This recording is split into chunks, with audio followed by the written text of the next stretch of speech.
This channel does not promote any violent, harmful, or illegal activities. All content provided by this channel is meant for an educational purpose only. নির্বাচনী প্রচারে সম্প্রীতির বার্তা দিলেন তৃণমূল প্রার্থী। পাণ্ডবেশ্বর যে সাম্প্রদায়িকতার ঊর্ধ্বে তা আরও একবার প্রমাণ হলো সোমবার তৃণমূল প্রার্থী নরেন্দ্রনাথ চক্রবর্তীর নির্বাচনী প্রচারে। এদিন পাণ্ডবেশ্বর বিধানসভা কেন্দ্রের কেন্দ্রা অঞ্চলে ছাতাধাওড়ায় পৌঁছে তৃণমূল প্রার্থী নরেন্দ্রনাথ চক্রবর্তী প্রথমে মহাদেবের পুজো দেন। ছাতাধাওড়ার গ্রামে নির্বাচনী প্রচার করে পায়ে হেঁটে পৌঁছে যান ছাতাধাওড়া মাজারে। সেখানে চাদর চাপিয়ে আগামী ভোট যুদ্ধে জয়ী হওয়ার জন্য দোয়া আদায় করেন।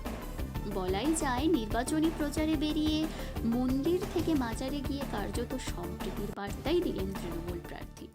দেখুন, আমাদের এই দেশ তো সাধু ফকিরের দেশ। আমাদের এই দেশ ধর্মের উপর ভিত্তি করে দেশ। আমাদের এই দেশ মানুষের দেশ। মানুষ যেটা পছন্দ করে, মানুষ যেটা ভালোবাসে, এবং আমি ধার্মিক পরিবারের সন্তান। সেই জন্য প্রথমে যেমন আমি এসে শিবের অর্চনা করেছি, এবং তারপরে এই বুড়ো পীর সাহেব আমার অত্যন্ত প্রিয় মানুষ। আমি মনে করি উনি আমার অভিভাবক। আমি বিশ্বাস করুন আপনারা, আমি এসে দেখতে পাই উনি আমার মাথায় আশীর্বাদ করছেন। আমি এখানে আসতে খুব ভালোবাসি, তাই এখানে এসে চাদর চাপিয়ে আমি আজ কেন্দ্রা বিজয় সম্পন্ন করলাম।